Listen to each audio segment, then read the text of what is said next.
Assalamualaikum warahmatullahi wabarakatuh. Alhamdulillahirabbil alamin wa bihi nasta'in wa ala umuri dunya waddin. Wassalatu wassalamu ala asyrofil anbiya'i wal mursalin wa ala alihi wa sahbihi ajmain. Yang saya hormati Ibu Dian Rifiyati, MSI, selaku dosen mata kuliah Ilmu Pendidikan, dan teman-teman yang saya banggakan.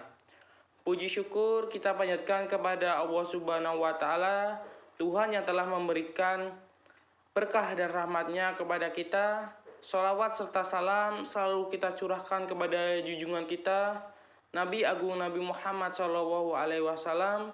Semoga kita mendapatkan syafaat-Nya di yaumil akhir. Amin Allahumma amin. Perkenalkan, nama saya Muhammad Abidal Al-Ghifari dengan NIM 2121162. Pada kesempatan kali ini, saya akan menyampaikan materi mengenai alat dan media pendidikan. Nah, untuk selanjutnya, saya akan menyampaikan materinya. Materi yang akan saya sampaikan pada kesempatan kali ini adalah seputar alat dan media pendidikan yang bisa digunakan dalam kegiatan belajar mengajar. Topik yang akan dibahas pada kesempatan kali ini yaitu mulai dari pengertian atau definisi dari alat dan media pendidikan itu sendiri, kemudian fungsi atau kegunaan media pendidikan tersebut, dan yang terakhir adalah jenis-jenis alat dan media pendidikan. Langsung saja kita ke pembahasan yang pertama, yaitu mengenai pengertian alat dan media pendidikan. Media merupakan bentuk jamak dari kata medium, yang berasal dari kata Latin yaitu medius, yang secara harfiah berarti tengah, perantara, atau pengantar. Oleh karena itu, media dapat diartikan sebagai perantara atau pengantar pesan dari pengirim ke penerima. Media dapat berupa sesuatu bahan atau software dan atau alat atau hardware. Adapun menurut Girlach dan Eli bahwa media jika dipahami secara garis besar adalah manusia, materi, atau kejadian yang membangun kondisi yang menyebabkan siswa mampu memperoleh pengetahuan, keterampilan, dan sikap. Mengenai pengertian alat pendidikan, para ahli memiliki pandangan yang berbeda-beda, yaitu menurut Sutari Imam Barnadib bahwa alat pendidikan adalah suatu tindakan, perbuatan atau situasi yang dengan sengaja diadakan untuk mencapai suatu tujuan pendidikan. Sedangkan menurut Ahmad D. Marimba, alat pendidikan sebagai segala sesuatu atau apa yang dipergunakan dalam usaha mencapai tujuan. Media pembelajaran secara umum adalah alat bantu proses belajar mengajar. Segala sesuatu yang dapat dipergunakan untuk merangsang pikiran, perasaan, perhatian, dan kemampuan untuk keterampilan pelajar sehingga dapat mendorong terjadinya proses belajar mengajar. Batasan mengenai pengertian media dalam pembelajaran atau media yang digunakan dalam proses pembelajaran diantaranya sebagai berikut. Menurut Association of Education Communication Technology memberikan definisi bahwa media merupakan segala bentuk dan saluran yang digunakan untuk proses penyampaian pesan. Menurut National Education Association, media merupakan sebuah perangkat dapat dimanipulasikan, didengar, dilihat, dibaca, serta instrumen yang digunakan dengan baik dalam kegiatan belajar mengajar, serta dapat mempengaruhi efektivitas program instruksional. Menurut Gagne and Briggs, media pembelajaran merupakan alat yang digunakan untuk menyampaikan isi materi pembelajaran yang dapat merangsang siswa dalam mengikuti proses pembelajaran. Nah, berdasarkan batasan-batasan mengenai media seperti tadi, maka dapat dikatakan bahwa media pembelajaran adalah segala sesuatu yang menyangkut software dan hardware yang dapat digunakan untuk menyampaikan isi materi ajar dari sumber pembelajaran ke peserta didik, yang dapat merangsang pikiran, perasaan, perhatian, dan minat pembelajaran, sedemikian rupa sehingga proses pembelajaran di dalam atau di luar kelas menjadi lebih efektif. Pembahasan yang kedua yaitu fungsi alat dan media pendidikan. Fungsi media pendidikan adalah menciptakan interaksi langsung dan tak langsung antara sumber pesan guru, media, dan siswa untuk membantu mengatasi hambatan-hambatan dalam proses belajar mengajar, sehingga proses komunikasi akan berhasil. Media memiliki kedudukan penting dalam pencapaian tujuan pembelajaran.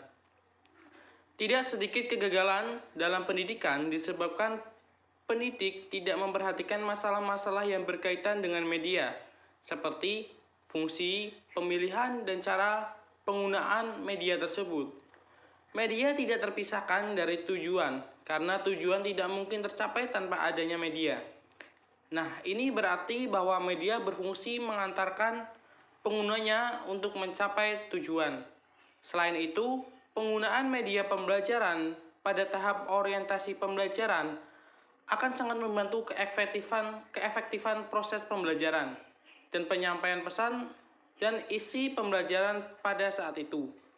Di samping membangkitkan motivasi dan minat siswa, media pembelajaran juga dapat membantu siswa meningkatkan pemahaman, menyajikan data dengan menarik dan terpercaya, dan memudahkan penafsiran data dan memadatkan informasi. Dengan perkembangan teknologi serta pengetahuan saat ini, maka media pendidikan berfungsi sebagai berikut.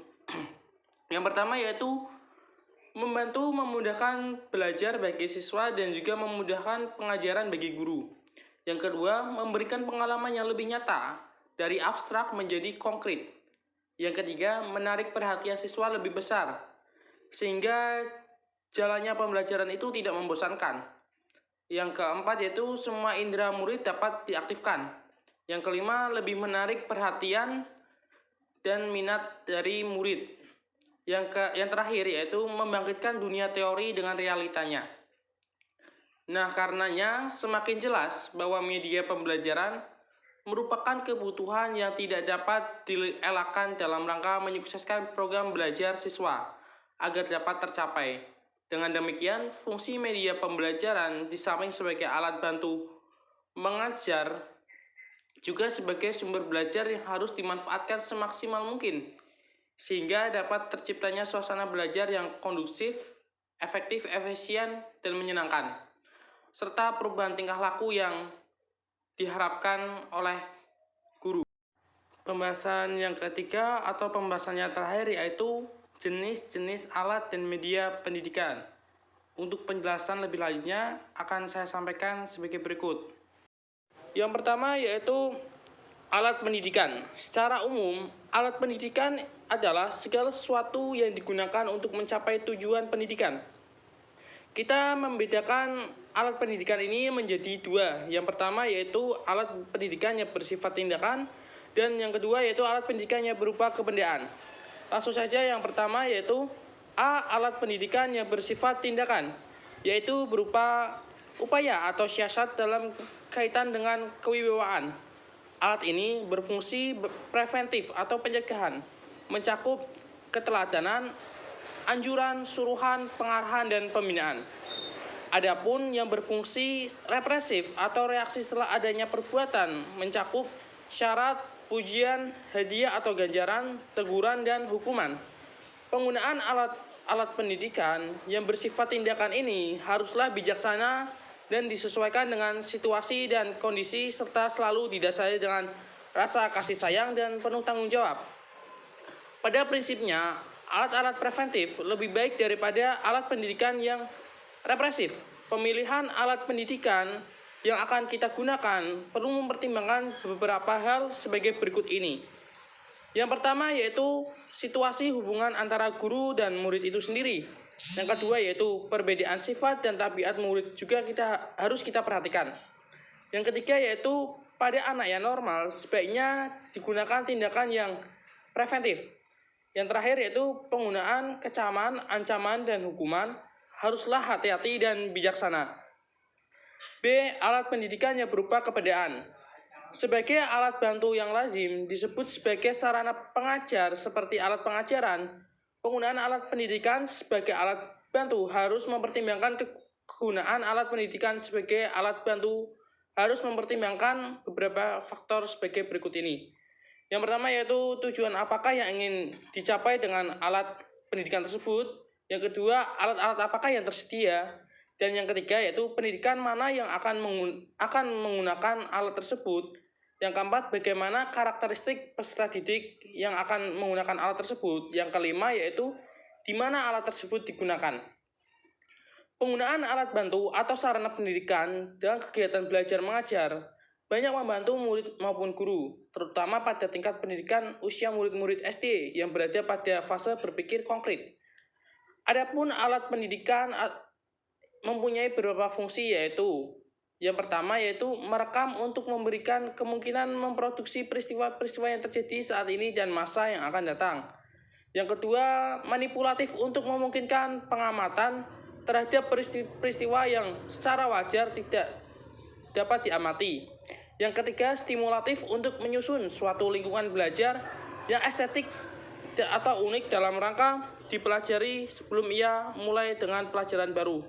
Yang kelima, memperagakan untuk memungkinkan murid menerima rangsangan belajar pada waktu dan tempat yang sesuai, misalnya dengan memberikan contoh. Yang keenam, yaitu mengaktifkan respon murid harus menjadi penghasil dan memakai pengetahuan yang aktif, bukan penerima yang pasif. Yang ketujuh, yaitu evaluatif untuk menginterpretasikan respon murid sehubungan dengan berbagai variabel, termasuk kepribadian dan potensi belajar, dan untuk memungkinkan murid mengevaluasi tingkah lakunya sendiri. Yang terakhir yaitu umpan balik untuk mendorong murid mengubah dan memperbaiki tingkah lakunya.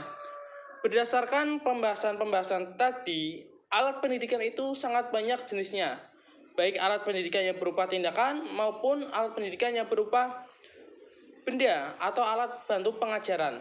Dengan demikian dapat kita simpulkan yang dimaksud dengan alat pendidikan ialah suatu upaya atau tindakan atau perbuatan atau situasi atau benda atau alat yang dengan sengaja digunakan untuk mencapai suatu tujuan dalam proses pendidikan. Yang kedua yaitu media pendidikan. Para ahli pendidikan telah mengklasifikasikan media pendidikan kepada dua bagian, yaitu media pendidikan yang bersifat benda atau material dan media yang bersifat bukan benda, non-material. Kita bahas yang pertama yaitu media pendidikan yang bersifat benda. Menurut Zakia Derajat, dalam ilmu pendidikan Islam menyatakan bahwa media pendidikan yang berupa benda ini adalah sebagai berikut. Media tulis atau cetak seperti Al-Quran, hadis, dan buku sejarah. Yang kedua itu benda-benda alam seperti manusia, hewan, tumbuhan, zat padat, zat cair, dan sebagainya. Yang ketiga yaitu gambar yang dapat diproyeksi seperti foto, video, televisi, dan lain sebagainya. Yang keempat yaitu gambar yang dirancang seperti lukisan, diagram. Yang terakhir yaitu audio recording seperti kaset, radio, piringan hitam, dan lain sebagainya. Dari jenis-jenis media yang sudah disebutkan di atas, kiranya patut untuk dipertimbangkan dan diperhatikan oleh para pendidik ketika akan memilih atau akan mempergunakan media dalam proses pengajaran. Dalam perkembangan selanjutnya, sesuai dengan perkembangan ilmu pengetahuan dan teknologi, maka media yang berupa benda ini sudah ada yang cukup canggih, seperti HP, laptop, layar LCD, dan lain sebagainya. Yang kedua yaitu media pendidikan yang bersifat non-benda. Selain alat atau media pendidikan bersifat benda, terdapat pula media pendidikan yang bukan berupa benda. Di antaranya yaitu seperti keteladanan, perintah atau larangan, dan ganjaran atau hukuman. Terima kasih sudah mendengarkan dan menyimak materi yang saya sampaikan. Mungkin kalau ada pertanyaan bisa ditulis di kolom komentar. Saya memohon maaf yang sebesar-besarnya apabila ada perkataan yang salah dan kurang berkenan di hati para penonton. Wassalamualaikum warahmatullahi wabarakatuh.